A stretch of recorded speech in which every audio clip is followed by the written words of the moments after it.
KBC में करोड़पति पति। सूरज के जीवन का एक ही फंडा था कि मेहनत तो गधा भी करता है, घर बैठे जो कमाए समझदार वही होता है। इसीलिए उसने कभी नौकरी ही नहीं ढूंढी। इस बात से हालांकि उसकी पत्नी शिखा बिल्कुल भी अग्री नहीं करती थी, पर फिर भी सूरज को समझाना बेकार था।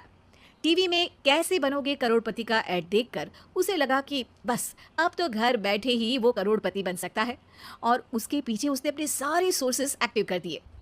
2 हफ्ते में उसके कलीग के साले के पड़ोसी के बेटे का सोर्स निकलता है जो कि उसे शो में पहुंचा सकता है, और सूरज उससे मिलने चला जाता है। अच्छा, तो हमें मुकेश जी बता रहे थे कि आप हमें शो में पहुंचा सकते हैं। हाँ, उसमें कोई तकलीफ नहीं है। मैं कल अगर कोशिश करूँ तो इसी महीने में आपका नंबर आ जाएगा। अरे ये तो बहुत बढ़िया हो गया। अच्छा, वो सिलेबस और क्वेश्चन पेपर का कोई जुगाड़ है क्या? हैं? उसका तो कोई जुगाड़ नहीं है। तो वो वाकई में कुछ भी पूछ सकते हैं? हाँ, वो तो बच्चन जी पर है, जो पढ़ते हैं वो पूछ लेते हैं। पहली कोशिश फेल होने पर अब सूरज के सामने एक बहुत बड़ा सवाल था कि आखिर जवाब कहाँ से लाए। तब शिखा ने एक सजेशन दिया, क्यों ना सूरज अपने चचेरे भाई सुमित से मदद मांगे, जो कि यूपीएससी की तैयारी कर रहा था। हालांकि इतनी मेहनत करना सूरज को समझ में नहीं आता था, पर कोई और रास्ता ना मिलने पर वो आखिर सुमित से बात करता है। अरे सुमित, हमारा कैसे बनोगे करोड़पति के लिए सिलेक्शन होने वाला है, तुम हमें थोड़े चिट बनाने में मदद करोगे क्या?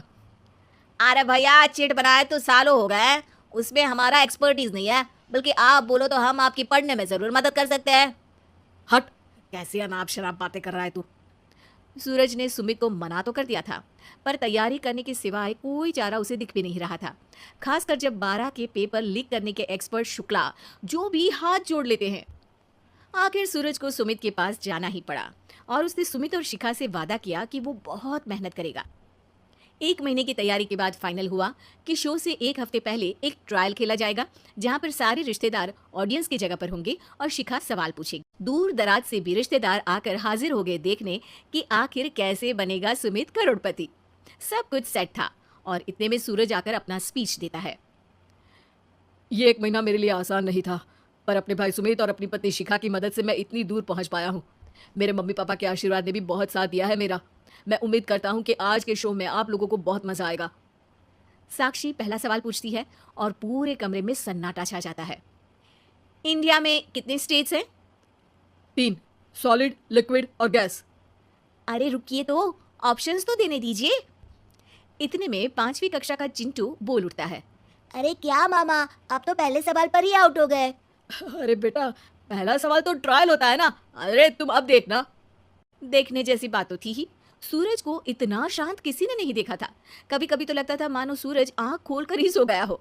मामा जल्दी करो प्लीज, कल सुबह पनवेल भी तो निकलना है। अरे हट, कंसंट्रेट करने दे मुझे।